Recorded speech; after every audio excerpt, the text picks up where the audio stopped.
জনগণ কি আপনাদেরকে ক্ষমতা এনেছে? এদেশের জনগণ বোঝে না যে কারা দেশ চালাইতে পারবে আর কারা দেশ চালাইতে পারবে না? সে ক্ষমতা এসেছিল।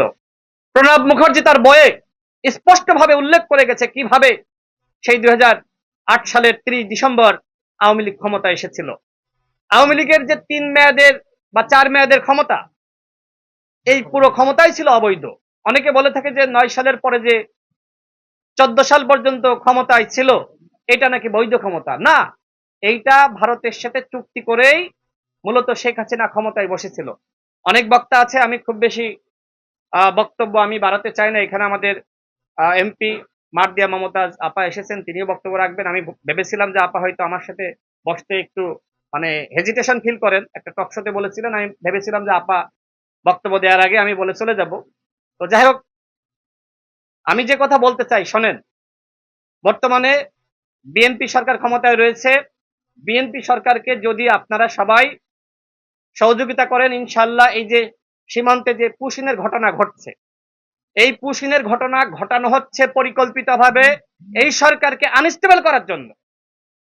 এই সরকার চাইলে তো ভারতের সাথে অনেক বিষয়ে সম্মতি জ্ঞাপন করতে পারত।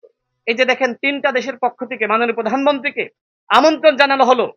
তিনি কি পারতেন না সবার আগে ভারতে যেতে? পারতেন কিনা?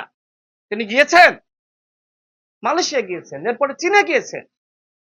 এবং এই মালয়েশিয়া এবং চীনে যাওয়ার কারণেই আমার কাছে মনে হয় যে একটি গোষ্ঠী তারা খুবই ক্ষুব্ধ হয়েছে এবং এরপরে পুশিন ঘটিয়ে এবং সীমান্তে নানান ধরনের ঘটনা ঘটিয়ে সরকারকে বিব্রত করার পায়তারা করছে। এই ঘটনায় তো প্রমাণ করে যে বাংলাদেশে আধিপত্যবাদ এবং আগ্রাসন বিরোধী শক্তি বিএনপির থেকে দ্বিতীয় আর কেউ নাই। এর থেকে বড় উদাহরণ আর কি হইতে পারে? মাননীয় প্রধানমন্ত্রী ভারতে না গিয়ে চীনে গিয়েছেন, মালয়েশিয়ায় গিয়েছেন, তারপরেও আপনারা বারবার সরকারকে বিতর্কিত করার চেষ্টা করেন। যারা সরকারকে বিতর্কিত করতে চান তারা কি ক্ষমতায় এসে দেশ চালাতে পারবেন? আপনারা তো অন্তর্বর্তীকালীন সরকারের সময় সমস্ত সুযোগ সুবিধা ভোগ করে বিএনপিকে বিতর্কিত করার মিশন নিয়েছিলেন, সংস্কার বিরোধী, চাঁদাবাজ। এখন যে কথাগুলো বলছেন সেই কথাগুলো তখনও বলা হয়েছিল। জনগণ কি আপনাদেরকে ক্ষমতা এনেছে? এদেশের জনগণ বোঝে না যে কারা দেশ চালাইতে পারবে আর কারা দেশ চালাতে পারবে না। সুতরাং বিএনপি ভারতের সাথে হাত মিলিয়েছে, এই তকমাগুলো যারা দিতে চান তাদেরকে আমি হুঁশিয়ার এবং সাবধান করছি। বিএনপি সম্পর্কে বিভ্রান্তি যত সৃষ্টি করবেন আপনারা তলানিতে যাবেন।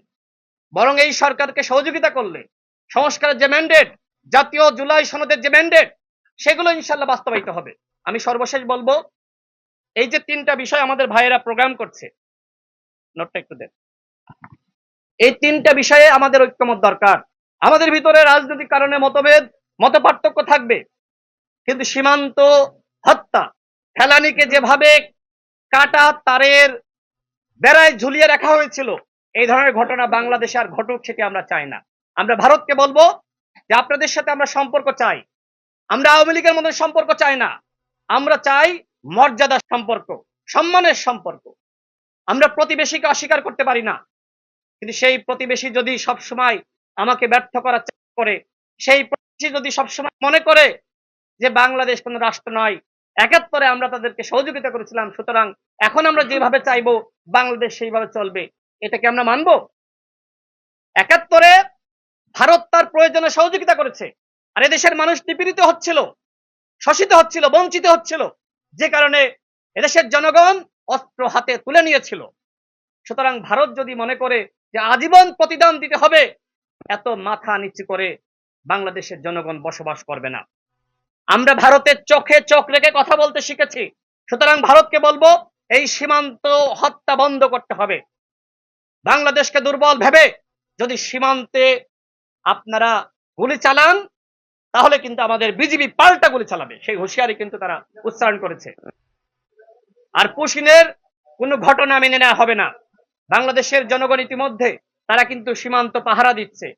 পুশিনের যদি আর ঘটনা আপনারা ঘটাইতে চান, সেক্ষেত্রে আমি বলবো যে সবার আগে শেখ হাসিনাকে আর ওই শুভেন্দু অধিকারীকে পুশিন করেন। ওই শুভেন্দু অধিকারী তো বরিশালের মানুষ, আমি শুনেছি যে তার বংশ নাকি বরিশালের। তাহলে ওই শুভেন্দু অধিকারীকে কেন পুশিন করা হচ্ছে না? আর শেখ হাসিনা পালিয়ে রয়েছে, তাকে কেন পুশিন করা হচ্ছে না?